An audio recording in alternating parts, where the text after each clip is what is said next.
He's one of the gay Gordons.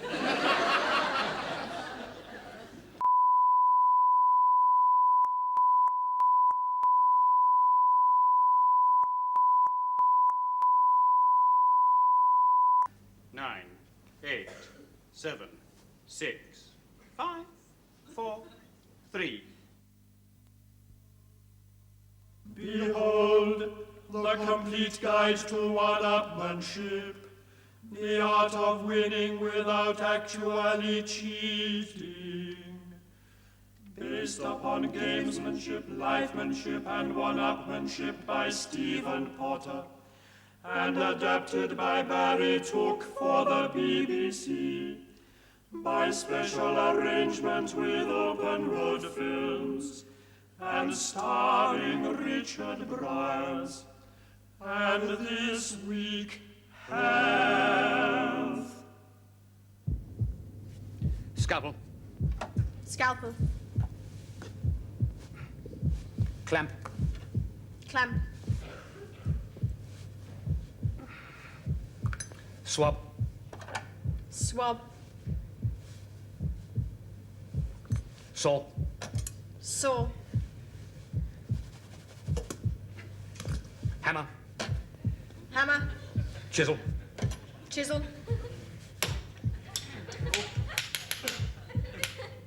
Have you? Is it? Yes, it's over.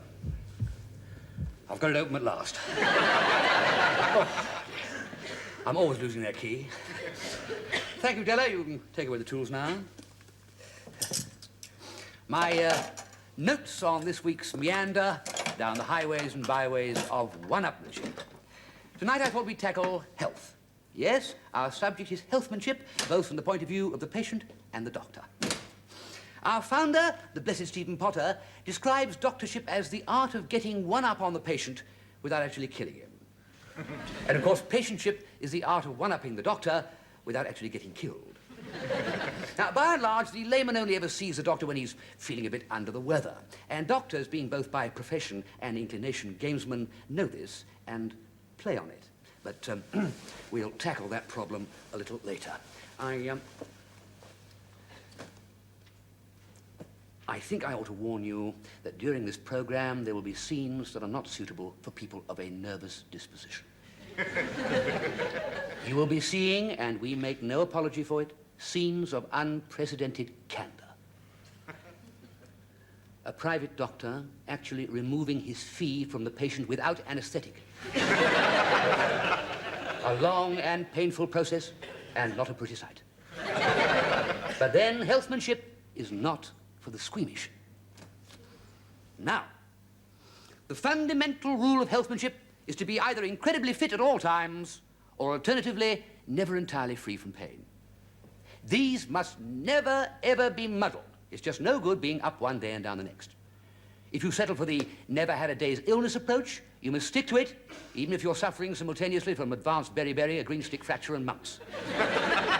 Similarly, the never-wells court disaster if for a single moment they admit to even a nodding acquaintance with good health.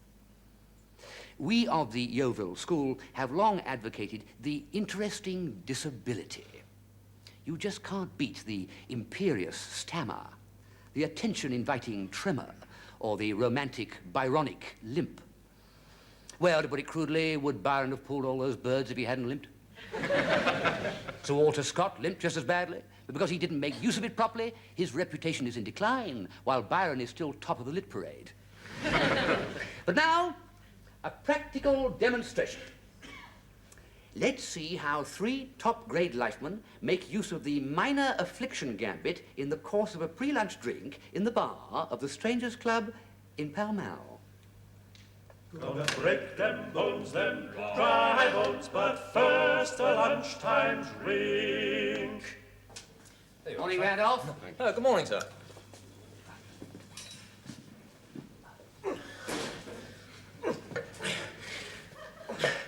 I'm sorry I'm late, Desmond, but when the wind's in the northeast, I always find it a bit heavy going getting up the steps of the club, you know. Mind you, it's even worse when it's in the southwest. Still, what can't be cured must be endured, eh? It's all a pose, of course. In Gloucestershire, where he lives, he walks 2 miles before breakfast. And in fact, he was recently approached by the Amateur Athletic Association to represent Britain in the marathon. But being a poet by trade and a gamesman by inclination, he long ago settled for a limp. It starts, I should tell you, the moment he gets off the train at Paddington and not a second before. Of course, Byron was right. There's only one place for us at this time of year, for us wretched limpers. And that's Greece. And he didn't have a lump of shrapnel the size of a walnut in his leg. How's the poetry going, Cyril? Still chipping away at the solid granite, don't you know? I'm looking for a rhyme for cacophony for my 5th stanza of Endymion Revisited. Cyril writes rhymes for get-well cards. Well, now, what are we all going to have, eh? Scotch, David? Please? Desmond? What? My God. G&T. Oh, Randolph, 2 scotches and a gin and tonic, please. Certainly, Mr. Spilsbury. Say, foul weather. Don't I know it? I mean, my leg, the shrapnel, it's I'm actually... afraid I'm having a bad day for my peas. A thrush is a BBC announcer. Radio, of course. His affectation of a stutter is confined only to the club, where no one knows the sordid truth about his real occupation. I say it's Here's old Jameson.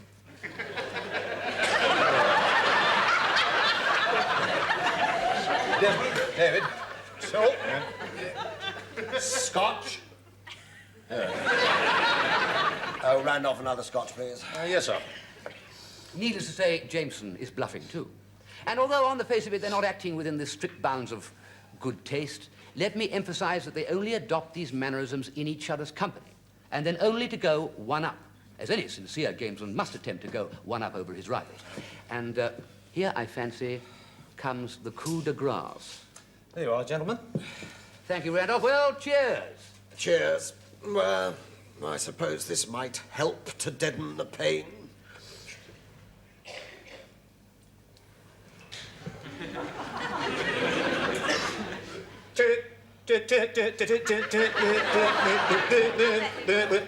Skull.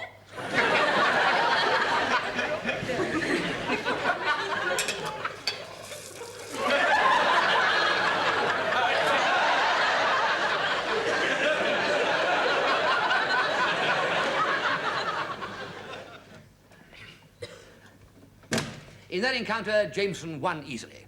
He has a remarkably clear head, doesn't drink very much, he spills most of it. Now, this is the human body, and this is Kohler's line. Ludwig Kohler was a botanist and lecturer in lifemanship, and some years ago he attempted to standardize what he called OK complaints for various walks of life.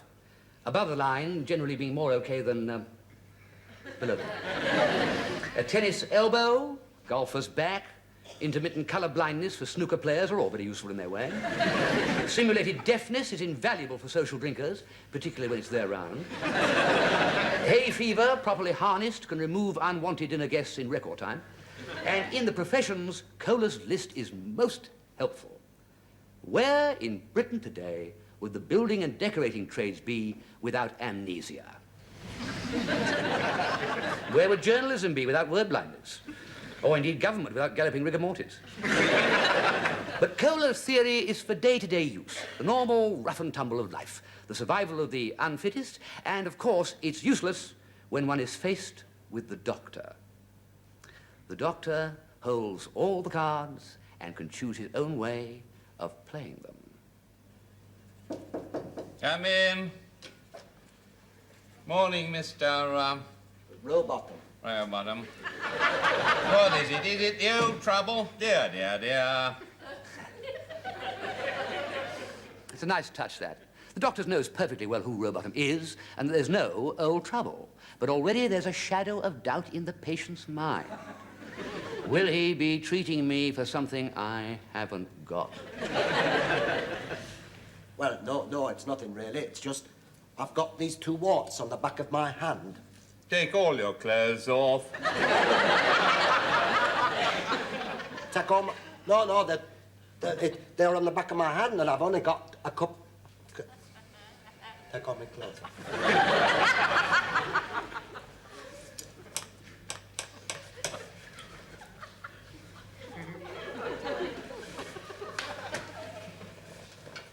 All right, that'll do. You see, I'm going on my holidays next week to Saint-Tropez, and I thought they'd be a bit unsightly on the beach, you see, because you don't, like... Going to the south of France, are you? Very good little restaurant in Ramatuelle. You're a very lucky man. Nurse, bring in the Watson Dunn, will you? Yes, well, actually, I go there The every... Georges Bisque. They say the food is absolutely marvelous. And nurse, bring the light syringe. Yes, the dual. It's in the sterilizer. Yes, must have you right for that. Can't have you out of the country in this state. Oh, but it's nothing serious, is it? No, it's nothing serious. Just go behind the screen, will you, and take the rest of your clothes off. That's right, get them right down. Nurse, I'd like you to stand by, if you would, while I take a quick look.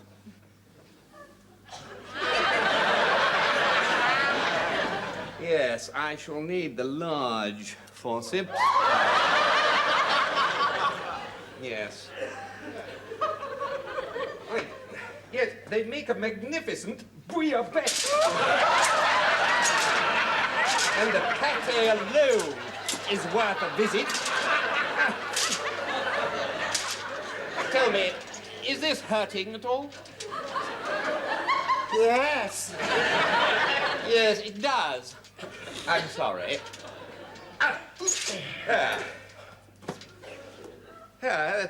That should hold it for a bit. Thank you, nurse. You did very well indeed. All right, you can get dressed now. I'll make out a prescription.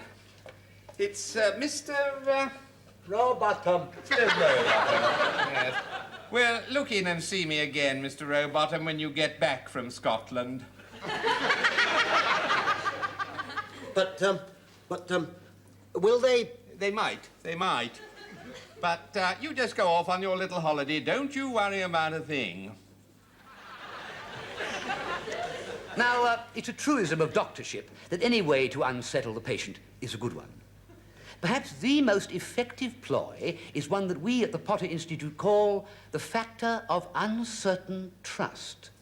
In it, the doctor adopts a man-to-man attitude and admits that he's not quite sure. So, supposing our wart man has sought a second opinion, he might well come up against this. Them bones, them dry bones, now hear the word of the Lord. Come in now, come in.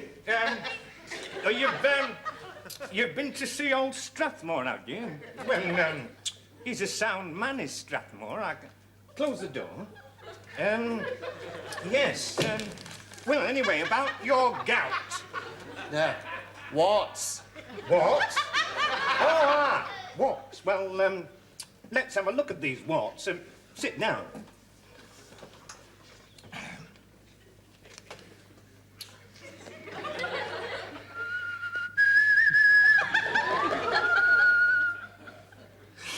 You're sure they are warts, only there are these things that look like warts, and you have to have them taken out or something.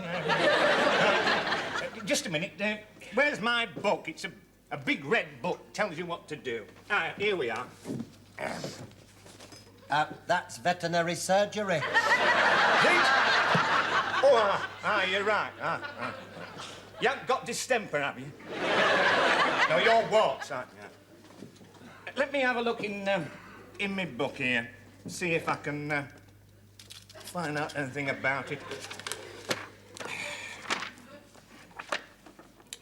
No, there's nothing in the index about warts, nothing at all, and unless, of course, they use some long-winded medical word for it. They might, you see. Here we are, warts. Now, it says here, Inject with novophosphine. Hey, that rings a bell, novophosphine. I'll just have a look in my medical dictionary. Hang on. Novophosphine. No, I haven't got any novophosphine, but I've got something damn like it. Damn like it. Now, according to the list of runners and riders here, we're supposed to use a calidrome reactor syringe. I haven't used one of those for years. You've got to put them under the tap or something. It's, oh, on no account should the patient that, oh, dear, dear, all these do's and don'ts, I don't know. Now look here. You're not squeamish, are you? Oh, I'm sorry. I'm sorry about that. You're all right now. Now then, question is, where should we stick it? I tell you what we'll do. We'll toss for it. Head's the arm, tail's the bum. What you say? Oh. He's fainting. That was entirely fictional, of course. Anyway, these days, a lot of plays made with tablets. You know, just take one of these 3 times a day after meals until they prove to be useless. Well, now, here you see a wonderful new range of products. Now, this one here is marvelous for insomnia. Now, the only trouble is it can have side effects. It tends to make your legs go numb. No matter, don't worry, no. These get rid of the numbness in no time, but they can have a small side effect. They can give you a headache. That's all right, quite all right, because these remove the headache in no time. The only problem is they can have a side effect. They may upset your stomach. Now, these tablets settle your stomach, but they do tend to have a side effect. They disturb your balance. But if that happens, not to worry, don't worry. You just take 2 of these, and you'll be as right as rain in no time. The only problem is they do have a side effect. They can cause insomnia, in which case, of course, you take... And while we're on the subject of healing substances, here are the Litchfield choristers to sing the label on a bottle of medicine. We sing of one Dr. J. Collis Brown, who served on the staff of the Indian Army, and who invented a world-famous medicine called chlorodyne, which is both agreeable to the taste and soothes the patient. If you are suffering from a heavy cold, bronchitis, or whooping cough, croup, laryngitis, paroxysmal or spasmodic cough, you should find that 10 or 20 drops of the compound will secure a most highly efficacious relief.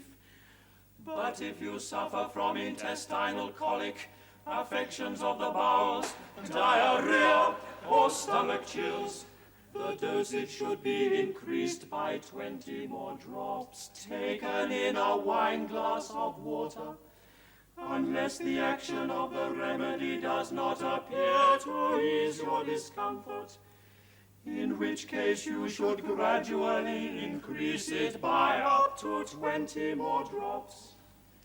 And it shall come to pass, in a little while, that a gentle heat is experienced in the stomach, succeeded by a general glow and relief of pain.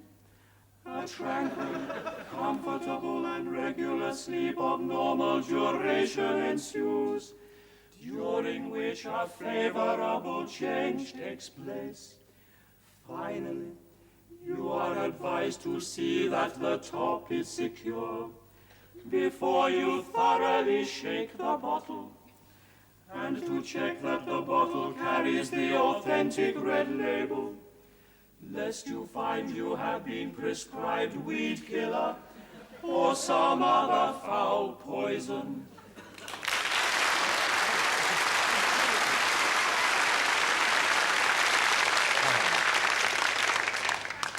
You know, I feel better already. Now, we've talked a lot about doctorship, but have hardly mentioned patientship.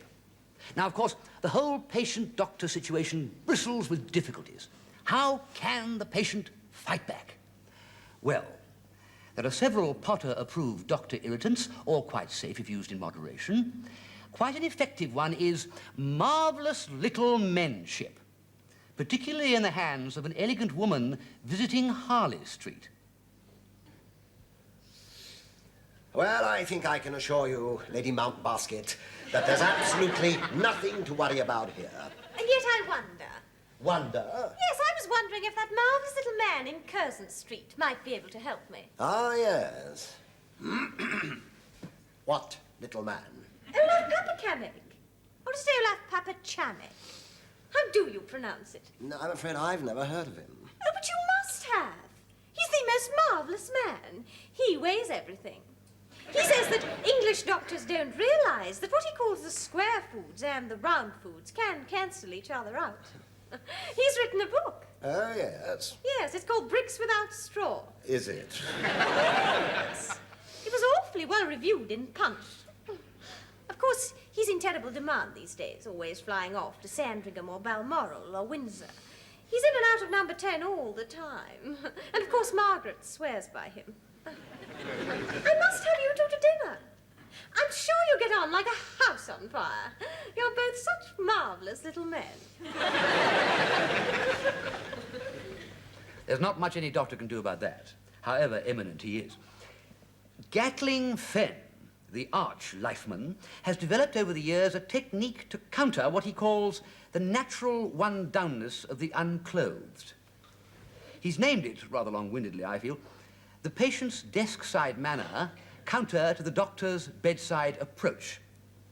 It combines an almost unearthly cheerfulness with the suggestion that the doctor isn't properly qualified.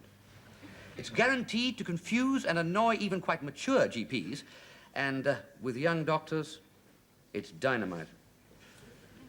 Yes, Mrs. Mulholland, he's to stay in bed and give him 3 of the red tablets and 2 of the white. Yes, that's right, 2 of the white. And I will call in after surgery. Thank you. Not at all. Goodbye. Come in. Hello, Doctor. Gatling-Fenn's the name. By the way, I am right in calling you doctor, aren't I? I mean, you are a doctor. That is, I mean, you are Dr. Graham. Yes, that's right. Good. Oh, fine. Only some of you chaps call yourselves Mr., and it does make me terribly muddled. No, surgeons are called Mr., doctors are called Doctor. Ah, doctor. Oh, well, that's solved that little mystery there. Good. Well, doctor it is. Well, now, doctor, you haven't seen me before. But don't you worry about that. You just fire away.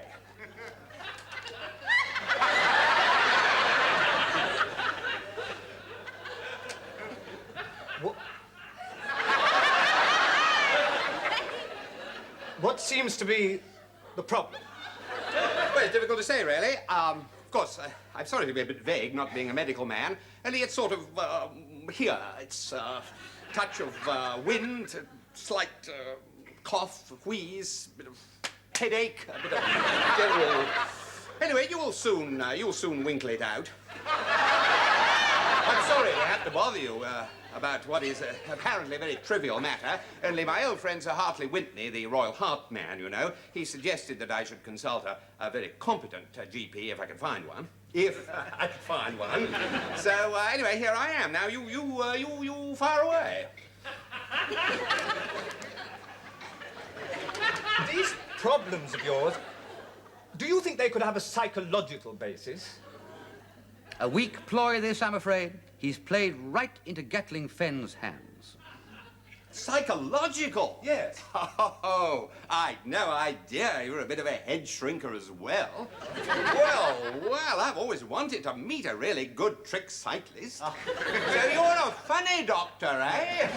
Oh, well, all in the mind, is it? Oh, well, in that case, I'll get dressed again. I see. We must all put it down to my unhappy childhood, must we? This wheeze of mine. Oh, well, come along, Doctor. You show me your ink blots. I expect my subconscious is a seething mass of inhibitions, and that's what's making me cough.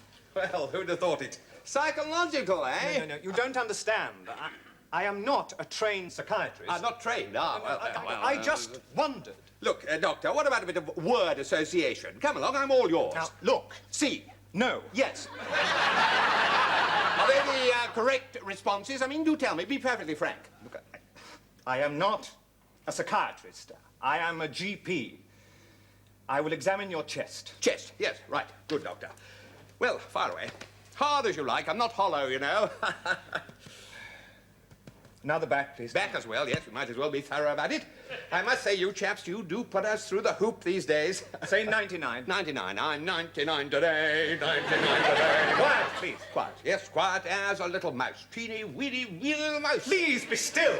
Still. Excuse me. Hello, Dr. Graham's surgery. Yes. It's for you. Hello, darling. Yes, I am. Yes, he is. Yes, indeed. I haven't forgotten. Noon at Fortnum's. Bye, darling. Sorry about that, old school friend. I hope you didn't mind my giving her your number. Now, where were we? Oh, yes, testing the old squeeze box. A deep breath, please. Yes. I suppose all this is necessary, is it, Doctor? Only I remember my old uncle, who was sawbones himself. Of course, doctors were doctors in those days, and I remember he used to take his old wooden stethoscope, and he could diagnose lobar pneumonia through 2 layers of vest and a horsehair overcoat in 30 seconds flat. He once took out an appendix with a penknife on the old Calais-Dover ferry. Quiet, please! Look, I'm sorry I shouted at you. I've been rushed off my feet just recently. I'm absolutely shattered. I was up all night transfusing a touch-and-go case of thrombocytopenic purpura, and I'm absolutely out on my feet. I'm whacked. Look, as far as I can see, there is absolutely nothing whatever the matter with you. And if there was, I wouldn't care. You understand? I wouldn't care. My poor old chap. You are in a bad way. If I were you, I should see a doctor. See a doctor? Yes. But who does a doctor see if he's under the weather? The simple answer is, of course, another doctor. Well, it's probably absolutely nothing. I'm working too hard, but I thought you could look me over. You might be able to spot something. I'm feeling wretched. Cheers. Tell me, what are you driving these days? What? Oh, a Daimler. What about you? Oh, I've just collected a new Rolls. I can't afford to run it, of course, but it does wonders for the patient's confidence. On house calls. House calls? Oh, my dear fellow, house calls are a thing of the past in my practice. What about nights? Night? No. I've got this absolutely splendid answering service. See, they're grotesquely inefficient. And by the time the patient's got through to them, they've got through to me, I've got back to them, and they've got back to the patient, it's usually time for morning surgery. No, you must train your patients to be ill in office hours. You care for another one? No, thanks. Randolph? Look, I've got this pain, you see, I and say, it comes across here. have you tried these new brown pills? No, what are they? I've no idea. Chap from the drug company left them. Free sample. The new wonder drug. Wonder what they do. Here, why don't you try them? No. Well, now, what about these green ones? Now, they really make you go. Or they stop you going. Well, it's one or the other. I mean, you're bound to find out. Look, it might be an ulcer, you see, because I get this say, pain look, under here. There's old Charlie. Now, I think I better have a second opinion. Charlie, have you got a moment? Your reports, Charles. Hi. Thank you, Randolph. Charlie, young Paul is a bit under the weather. I've been looking him over. He thinks it may be an ulcer. You got any ideas? Surgery, that's the answer. Spot of investigative surgery. Let the dog see the rabbit. When in doubt, have it out. That's my motto. Adenoids, tonsils, ulcers, appendix, thyroid glands, spleens, prostates, gallbladders. Whip them out. That is my considered advice. You're better off without them. You are insured, aren't you? Yes, but... Well, there you are, then. Give me a ring, I'll fit you in somewhere. Get you on the table, poke about a bit. We always come up with something. Well, I must get along now. I'm operating at 2.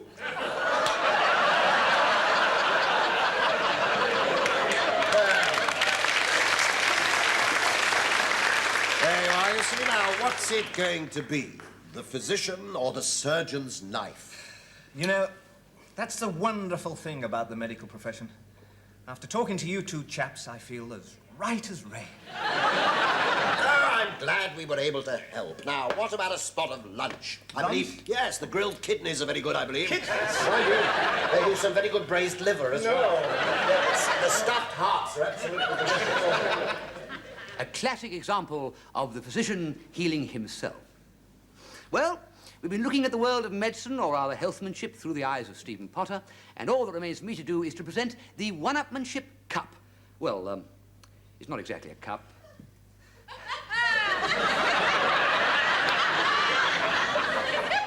It's our very own private award for the Nurse of the Year.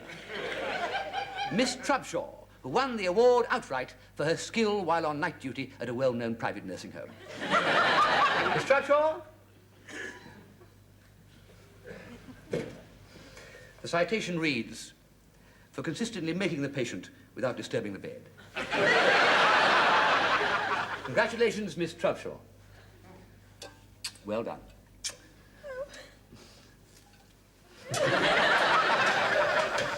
A lovely girl. And may I wish you all, even Barbara Castle, good health.